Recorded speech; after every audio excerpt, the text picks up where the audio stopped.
ప్రేమ స్వరూపులారా, प्रेम स्वरूपो, మీరు పుట్టినప్పటి నుంచి మీ వెంట జంట ఇంట ఒకట వచ్చింది ప్రేమ ఒక్కటే. यह केवल प्रेम ही है जो जन्म के साथ ही तुम्हारे भीतर बाहर चारों ओर मौजूद रहता है। ఏ బంధువులు కూడా నీ వెంట రాలేదు, कोई रिश्तेदार तुम्हारे साथ नहीं आता, ఏ యొక్క మిత్రులు నీ వెంట రాలేదు, कोई मित्र तुम्हारे साथ नहीं आता। నీ వెంట వచ్చింది ఒక్క ప్రేమ మాత్రమే. यह केवल प्रेम ही है जो जन्म से तुम्हारे साथ होता है, ఆ ప్రేమనే నిజమైన దైవము. और वास्तव में यह प्रेम ही दैवीय है అతనే నీ వెంట వచ్చాడు. और ये तुम्हारे साथ होता है।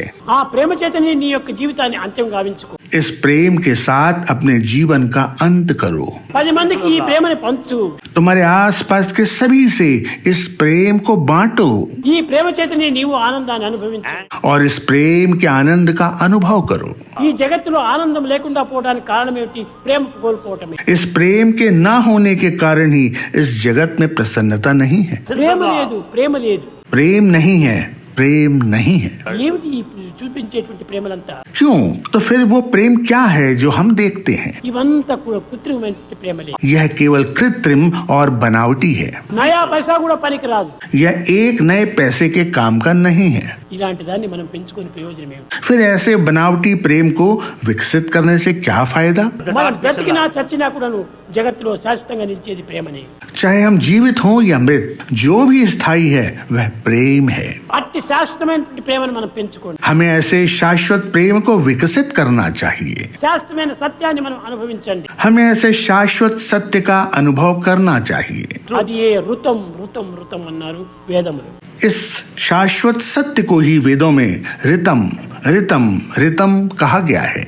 సత్యం అనగా ఏమిటి? सत्य का मतलब क्या होता है? ఏదో జరిగింది జరిగినట్టు చెప్పుకోవటం సత్యం కాదు. जो हुआ उसे बताना सत्य नहीं है। చూసింది చూసినట్టు చెప్పుకోవటం సత్యం కాదు. जो देखा गया उसे बताना यह भी सत्य नहीं है। చేసింది చేసినట్టు చెప్పుకోవటం సత్యం కాదు. जो किया गया उसे बताना ये सत्य नहीं है। త్రికాలం ఎందుకు శాశ్వతంగా నిలిచినటువంటి సత్యం. जो शाश्वत है, अपरिवर्तनीय है और त्रिकालों में विद्यमान है वो सत्य है। నువ్వు దినం కూడా డ్రెస్సులు మార్చుకోవచ్చు. నువ్వు तुम अपने वस्त्र बदल सकते हो। ఈనాడు ఒక కలర్ వేసుకోవచ్చు, రేపు ఇంకొక కలర్ వేసుకోవచ్చు. तुम आज किसी और रंग के वस्त्र पहन सकते हो और कल किसी और रंग के। ఈ కలర్స్ అంతా మారిపోతుంటాయి. ఇవంతా డ్రెస్.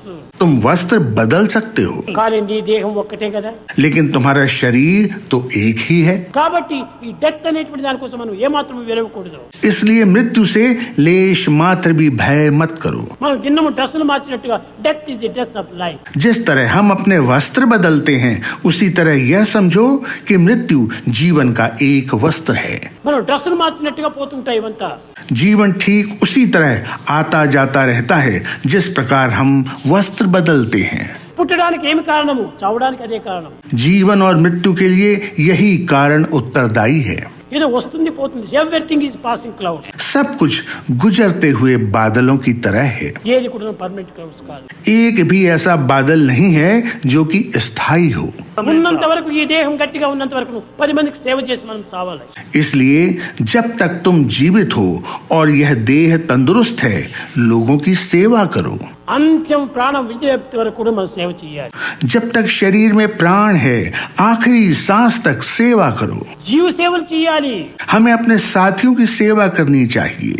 దేవ సేవలు అవసరం లేదు. हमें ईश्वर की सेवा करने की आवश्यकता नहीं है। జీవుడే దేవుడు.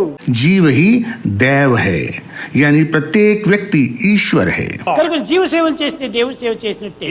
यदि तुम मानव की सेवा करते हो तो तुम ईश्वर की सेवा करते हो। కనుకనే మొట్టమొదట మీ సేవలో ప్రారంభించండి. इसलिए सबसे पहले सेवा प्रारंभ करो। మొట్టమొదట నడుమొంచి పని చేయండి. अपने शरीर को झुकाओ और कार्य करो। ఇంద్రియాన్ని అరికట్టుకోండి. अपनी इंद्रियों पर नियंत्रण रखो। ఈ ఇంద్రియాలు అరికట్టుకోకుండా పోతే సేవలు ఎన్ని చేసి కూడా ప్రయోజనం లేదు. तुम्हारी इंद्रियों पर यदि तुम्हारा नियंत्रण नहीं है तो सेवा करने का कोई फायदा नहीं है। కనుకనే మొట్టమొదటి ఇంద్రియాలను అరికట్టుకోవాలి. इसलिए सबसे पहले अपनी इंद्रियों पर नियंत्रण करो। మానవుని సర్వ విధములుగా దుర్మార్గునిగా చేసేది, రాక్షసునిగా చేసేది మన ఇంద్రియములే.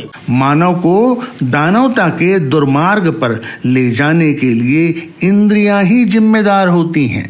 ప్రేమమయంగా మార్చుకుంటే సర్వము ప్రేమమయంగానే ఉంటాది. और जब तुम अपनी इंद्रियों को प्रेम में परिवर्तित कर लोगे तो सब कुछ प्रेम में ही लगने लगेगा।